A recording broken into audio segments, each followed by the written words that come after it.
Los tíos crueles. Mi sobrina de 4 años, Nanan, cuyo nombre real era Shenian, fue empujada a las concurridas calles. La niña, con la ropa hecha jirones y sosteniendo en los brazos un caparazón de tortuga desgastado, se vio obligada a montar un puesto de adivinación. Justo cuando estaba a punto de desmayarse de hambre, el carruaje más lujoso de la ciudad se detuvo frente a ella. Ella alzó la vista y vio a un hombre vestido con brocado que bajó del coche, y gritó una frase que dejó helada a la multitud. Oye, un aura oscura sobre tu cabeza, y podrías estar en peligro de sufrir un desastroso derramamiento de sangre.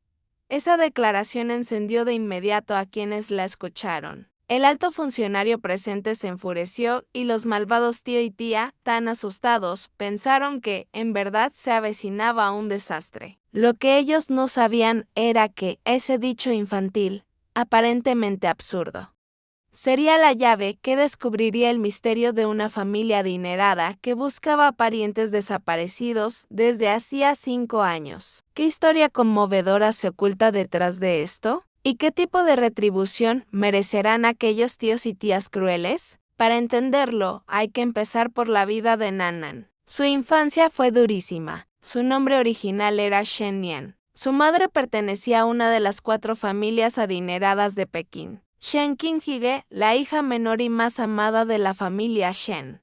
Hace 5 años, la señorita Shen ignoró la oposición familiar y se fugó con un estudiante pobre y talentoso hasta esta remota ciudad de Jiangnan. Ocultaron sus identidades y dependieron de profesores para ganarse la vida. Vivieron pobremente pero felices y tuvieron una hija. Sin embargo, los tiempos felices no duraron. Cuando la niña tenía 3 años, una peste repentina se llevó la vida de sus padres. Antes de morir, la madre confió a su hija al único hermano de su marido, Wang Fugi, y dejó con ella el último signo de identificación, un colgante de jade llano grabado con el carácter Nian, diciéndole, dáselo y dile que, si en el futuro no hay otra salida, puede usar este colgante de jade para ir a la casa de la familia Shen en Pekín. Que encuentre una manera de sobrevivir para mi hija.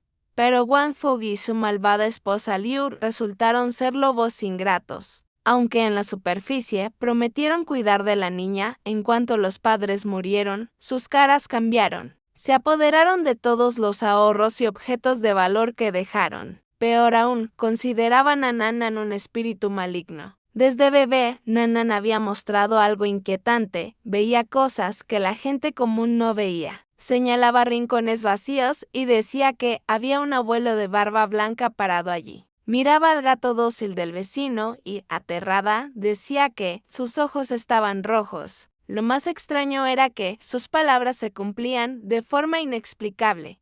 Dijo que el gato del vecino tenía los ojos rojos y al día siguiente el gato enloqueció y arañó a varios niños. Wang Fugi y su esposa, supersticiosos y codiciosos, decidieron que quedarse con la niña traería desastre, pero tirarla a la basura les parecía peligroso por el que dirán de los aldeanos. Así que Liu ideó un plan perverso. Sabía que por la ciudad había gente que explotaba a niños con habilidades especiales para estafar, así que obligó a su hija de 4 años a trabajar en la calle. Le dio un caparazón de tortuga agrietado, le enseñó frases ambiguas propias del bajo mundo y la lanzó a la esquina como si fuera basura, advirtiéndole fieramente, debes traerme 10 monedas de cobre cada día. Si falta una, no habrá comida por la noche y te golpearé. Así, la niña que debía ser mimada, se convirtió en una pequeña adivina odiada por todos. Ella no entendía la adivinación, solo decía lo que veía, en su lenguaje infantil, tartamudeando a los transeúntes. Tía, hay un nido de golondrinas en la viga de tu casa. Esta noche lloverá mucho, hay que cubrirse. Tío, hoy no vayas al este. Hay un incendio allí, pero en lugar de monedas, recibía burlas y maldiciones. ¿De dónde salió esta lunática? Basura, apestas a pobreza, no me molestes. No pudo traer 10 monedas. El hambre y las palizas se convirtieron en su rutina. Se fue consumiendo, sus ojos que antes brillaban, se llenaron de miedo y desesperación. Hoy, hacía 3 meses que Nanan montaba su puesto. No había comido en todo un día y estaba a punto de desmayarse cuando el sonido de cascos y ruedas la sacó de su letargo. Un carruaje tirado por 4 hermosos caballos blancos, extremadamente lujoso, se detuvo en la esquina. Un hombre de mediana edad con vestimenta espléndida, rodeado de sirvientes, bajó del coche. Louis Wansan, el hombre más rico de la ciudad y el mayor comerciante de seda de Jiangnan. Los peatones se apartaron y se inclinaron respetuosamente, pero la niña, al ver su magnífica corona, percibió algo que otros no, una aura negra espesa en la cabeza del noble, con un leve destello de sangre en ese aire oscuro, como una serpiente venenosa que acaba de elegir presa y tiene la lengua fuera. Un miedo indescriptible agarró el corazón de Nan-nan, intuyó que aquello le costaría la vida a aquel hombre. Recordó las últimas palabras de su madre, Nan-nan: debemos hacer el bien. Sin pensarlo, se levantó de su sucia estera de paja, tropezó y corrió hacia Louis Wansan, se aferró a sus piernas y, con la carita sucia y usando todas sus fuerzas, lloró y gritó: hay una aura oscura sobre tu cabeza hoy y podrías estar en peligro de sufrir un desastroso derramamiento de sangre. No puedes seguir adelante. La frase trascendental dejó la calle, normalmente ruidosa, en un silencio sepulcral. Todos la miraban como si estuviera loca. Louis Wansan frunció el ceño, mostrando desagrado. Su mayordomo dio un paso adelante, dispuesto a patear a la niña como a un perro callejero, cuando Liu, que había estado oculta observando, apareció de repente temblando. Se arrodilló frente a Louis Wansan, se golpeó el pecho y entre sollozos suplicó: perdone mi vida, señor, perdone mi vida. Es por la poca disciplina del niño, está loco, está enferma mental y no para de decir tonterías. Me la llevaré ahora mismo y la golpearé hasta la muerte para descargar su ira. Agarró a Nan-nan por el pelo y la arrastró con desprecio, maldiciéndola: a ver si no te mato hoy. Louis Wansan observó la escena con ira, pero algo inexplicable suavizó su corazón. Miró a la niña temblando de miedo. En sus grandes ojos claros no había locura, solo una inocencia desesperada, y sintió una extraña familiaridad en sus rasgos. Hizo un gesto para detener a Liu. Los niños dicen tonterías. No discutiré con ella. Volvió para subir al restaurante más grande de la ciudad, Sui Xian Lou, pero justo cuando iba a dar un paso, Nan-nan se soltó de la mano de Liu. Con voz casi de rugido, gritó: no te vayas. Ese edificio se está incendiando arriba. Va a caer. Liu, aterrada, cubrió la boca de su hija, pero esta vez Louis Wansan se detuvo. Se volvió y miró profundamente a la niña, con lágrimas rodando por su rostro, y por primera vez sintió vacilar su decisión. En los segundos en que dudó, ocurrió algo extraño. Un fuerte estallido sacudió el aire. En el piso superior de la torre de 3 plantas de Sui Xian Lou, una enorme llamarada brotó, y el cartel con los 3 grandes caracteres Sui Xian Lou quedó envuelto por las llamas. ¿Se cumplirá la predicción de la pequeña divina? ¿Qué giro dará esto al destino de Nan-nan y de aquellos que la maltrataron? Si la historia de Nan-nan te conmovió, no olvides suscribirte y darle apoyo a Xiaoqing. Continuaremos.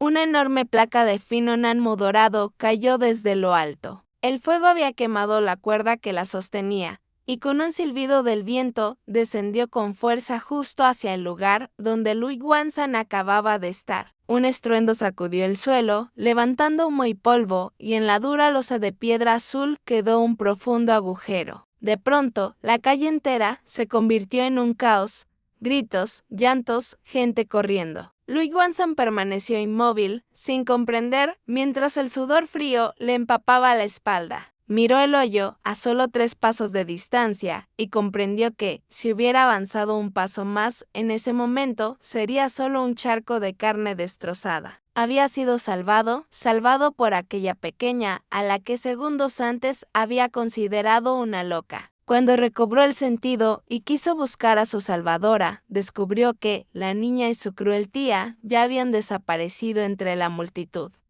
De regreso en la mansión, Louis Wansan no pudo calmarse. Ordenó a todos sus sirvientes que buscaran por toda la ciudad el paradero de la niña. Mientras tanto, en la casa de Wang Fugi, la escena era completamente distinta. Liu descargaba todo su miedo y su furia sobre Nan-nan. golpeándola con un palo y gritándole «Eres un monstruo, una estrella maldita, casi traes la ruina a mi casa. Te voy a matar, hoy mismo te mataré». Wang Fugi, con el rostro pálido, solo asintió. «Sí, tenerla aquí es una desgracia. Cuando caiga la noche, la arrojaremos a una fosa común».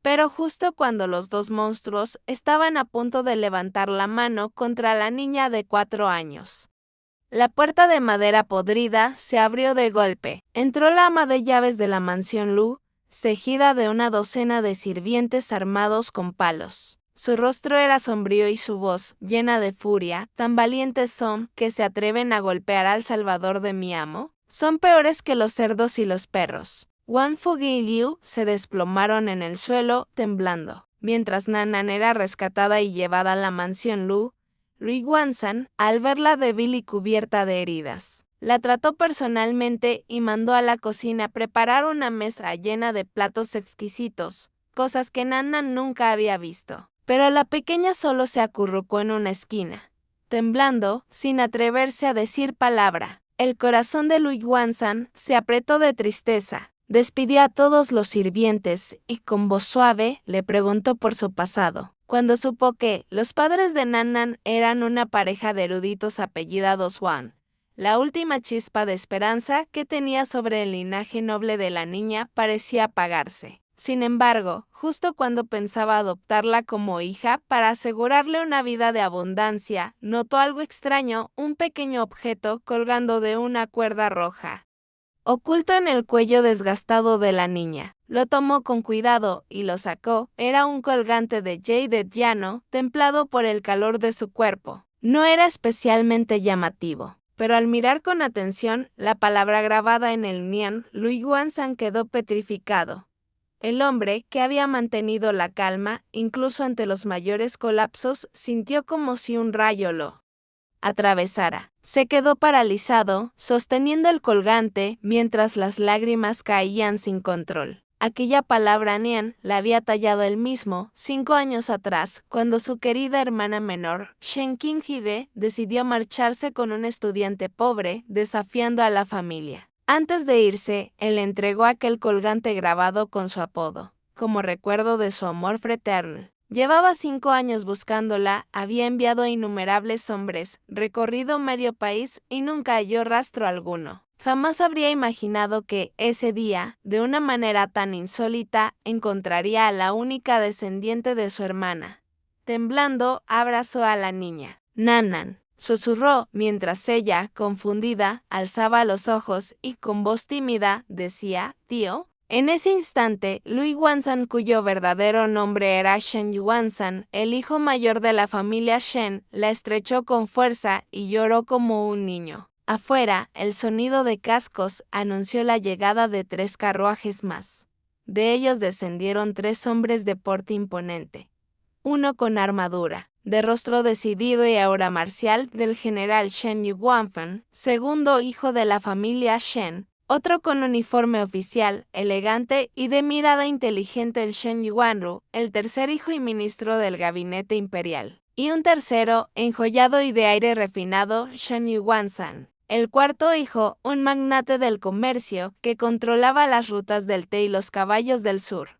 Los 4 hermanos nunca habían dejado de buscar a su hermana. Cuando Shen Yuansan halló la pista que lo condujo a esa pequeña ciudad al sur del Yangtze, avisó a sus hermanos y todos vinieron de inmediato. Al entrar en la mansión y ver a la niña en brazos del hermano mayor, las lágrimas les nublaron los ojos. Rodearon con cuidado a la pequeña, que los miró sin miedo, con una extraña sensación de calidez en el corazón. Y con su vocecita suave, los llamó uno a uno: segundo tío, tercer tío, cuarto tío. En ese momento, los 4 hombres, endurecidos por la vida y el poder, no pudieron contener las lágrimas. El resto de la historia fue un consuelo para todos al enterarse de las penurias de Nanan. Los hermanos Shen se llenaron de furia. El impulsivo general Shen Yuanfen quiso destruir personalmente la casa de Wang Fugi, pero el sabio ministro Shen Yuanru propuso una justicia más adecuada. No los mataron, de eso sería demasiado fácil. sino que usaron su influencia para que el gobierno confiscara todos los bienes mal habidos de la pareja y proclamara públicamente su crimen de abusar de una niña inocente. Finalmente, Wang Fugi y Liu fueron arrojados a la misma esquina donde habían obligado a su sobrina a mendigar, condenados a vivir como mendigos y a sufrir la humillación de quienes antes despreciaban Nannan. En cambio, fue cuidada por sus 4 tíos como un tesoro invaluable y llevada de regreso a la capital. Ya no era la divina hambrienta de la calle, sino la pequeña princesa de la familia Shen, a quien nadie en la ciudad se atrevía a ofender. Y así termina esta historia que nos enseña que la sangre es más espesa que el agua, que ningún sufrimiento puede borrar el lazo familiar, y que aquellos que hacen daño a los débiles acabarán siendo castigados por el destino. Gracias por escuchar.